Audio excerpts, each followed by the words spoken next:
प्रधानमंत्री मोदी जी नमस्कार। मैं कौन? कोई नाम नहीं है मेरा, मैं खामखा।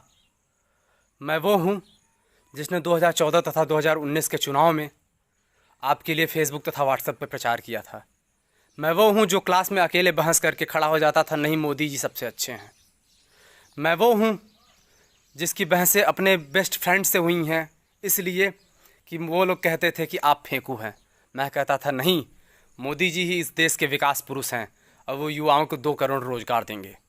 मैं वो हूँ मोदी जी। एक गाना सुनाता हूँ आपको कि तुम जैसे चूतियों का सहारा है दोस्तों। बुरा लग रहा है ना?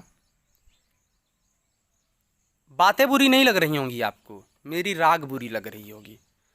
ये राग आप हम युवाओं को 6 साल से सुना रहे हैं। इस राग को सुनते सुनते हम भी पक गए हैं, जैसे आप मेरी एक लाइन सुन के पक गए होंगे।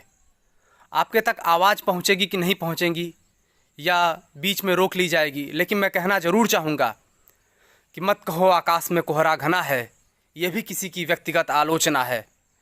मोदी जी, मुझे आपसे केवल इतनी ही उम्मीद है जितना मेरे घर वालों को हमसे है, 0%, वो भी आपकी ही वजह से है।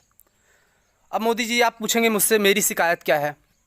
शिकायत बता देंगे तो कौन सा आप सोल्यूशन कर देंगे, लेकिन फिर वो बताएंगे क्योंकि आप प्रधानमंत्री हैं। मोदी जी, शिकायत ये है कि जनता को आप मूर्ख बना रहे हैं। छोड़िए, वल्गर नहीं बोलूँगा ज़्यादा, एक बार बोल चुका हूँ। जनता को आप मूर्ख बना रहे हैं। कैसे बना रहे हैं वो मैं आपको बताता हूँ कि 3-4 साल में वैकेंसी निकाल रहे हैं, वैकेंसी का एग्ज़ाम नहीं क्लियर हो रहा है, एग्ज़ाम हो रहा है तो ज्वाइनिंग नहीं हो रही है। टाइम कितना लग रहा है पता है आपको? 5 साल 6 साल। एग्ज़ाम करवाए जा सकते हैं मोदी जी, लोगों को रोज़गार दिया जा सकता है मोदी जी, भारत को बचाया जा सकता है मोदी जी, युवाओं को डिप्रेशन से निकाला जा सकता है मोदी जी। पर दिक्कत इतनी है कि जब आप ये सब कर देंगे तो आपकी रैलियों के लिए भीड़ ख़त्म हो जाएगी।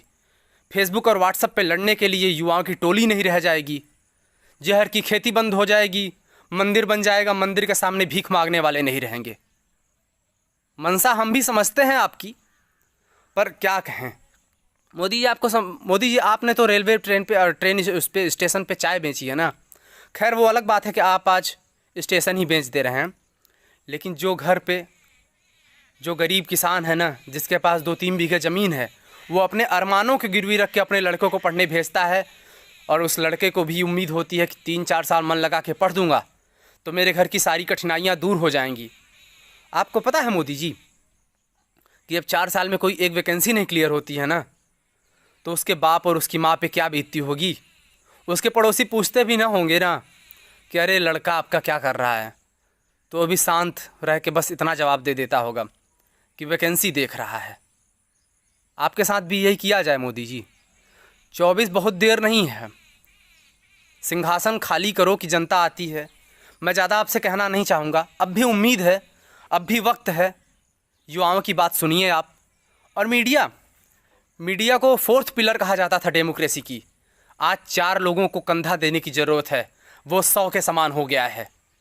क्या चरस बोया है यार, मैं समझ नहीं पाता हूँ कि गांव में बूढ़ा बुजुर्ग अपने खेत की चिंता नहीं करता है, वो इतना कहता है यार रिया चक्रवर्ती बाकी तो ठीक बा, ओकर दतवे निकल आबा। ये स्थिति हो गई है, ये मीडिया की स्थिति आपने करी है। आप कोई कड़ा कानून नहीं बना सकते कि देश पे किस मुद्दों पे बात होगी, किन मुद्दों पे होगी। छोड़िए, योगी जी कहते हैं कि युवा के पास सामर्थ्य नहीं है। अरे भैया, युवा कैसे सामर्थ्य दिखा दे जब आपके पास रोजगार देने के लिए वो नहीं है, जब रोजगार देने के लिए सामर्थ्य नहीं है तो युवा सामर्थ्य कहाँ दिखा दे। Yogi ji, youth is backbone of country, but दुर्भाग्य रहा है हमारे देश का कि आज़ादी के बाद से वह ह्यूमिलिएट होता चला आ रहा है। उसको रिस्पॉन्सिबिलिटी, इन्वॉल्वेंसी देने की ज़रूरत है। आपसे उम्मीद है कि आप ऐसा करेंगे, बाकी सब देखा जाएगा। और हाँ, चलता हूँ। जय हिंद, भारत माता की जय।